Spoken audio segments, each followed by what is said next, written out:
So, for today's video, ito na nga ang kaganapan sa birthday ng Junakas ko. Nilatag ko na nga lang muna yung mga papamigay sa mga batang mga candies, tas mga laruan, tapos ilalagay na to sa may loot bags niya. December 14 pa nga tong mga kaganapan na to, tapos ngayon lang ako nakapag-upload kung kailan January na. Pagpasensyahan nyo na ang inyong selfie. Na busy nga ang inyong selfie kasi nga ang daming ang kaganapan sa buhay sa likod ng camera. Ay, si artista!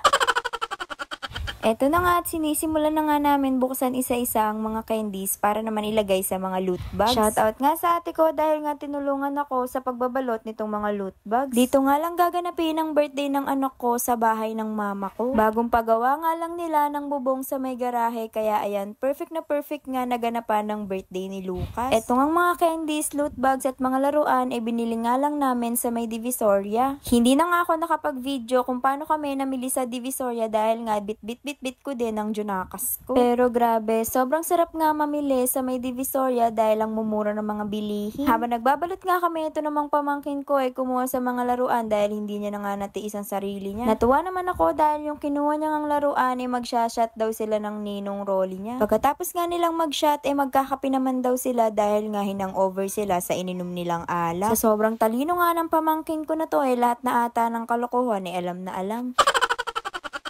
Kinabukasan na nga to ng birthday ng Junakis ko dahil nga hindi ako agad natapos sa pag-ayos ng mga loot bags. Dahil first birthday nga ito ng Junakis ko gusto ko maging masaya siya. Gusto ko nga rin maging masaya yung mga bata kaya ayan, ang dami ko nga rin pin-repair pati mga laruan at pati mga candies. Pagkatapos nga namin magbalot ng mga loot bags kinabukasan na to kaya ayan, nagbalot na nga rin ako ng mga candies ulit para naman dito sa Pabiti. First time ko nga lang mag-prepare ng mga ganito kaya ayan, naghanap nga ako ng mga tali tapos ninipisan ko lang siya para naman isabit dito tapos isasabit nga ang ingay naman ni Lucas. Ayan, pagpasensya nyo na nga ulit kung maingay yung background ko dahil nga dito yung Junakis ko habang nag-e-edit ako. Wala naman ako mapag-iwanan kundi si self lang kaya ayan, pagpasensya nyo na kung may nagsisigaw-sigaw dito sa may gilid. Tinuloy nga lang namin ang pag-ayos dito para naman matapos na lahat. Para kinabukasan pagluluto na lang ang gagawin. Alas 3 pa nga ng hapon gaganapin yung birthday ng anak ko dahil hindi naman siya bibinyagan at party lang yung gagawin. Kaya pinili ko na rin nga na hapon ganapin dahil nga puro mga bata yung papupuntahin ko. Baka naman mainitan sila pagtanghali. December nga yung birthday ng anak ko kaya yan pahirapan nga sa pagbubuk ng mga upuan, clown at saka kung ano-ano pa. Meron nga ring palayok na prepare para sa anak ko pero hindi ko alam kung paano hahampasin yun ni Lucas.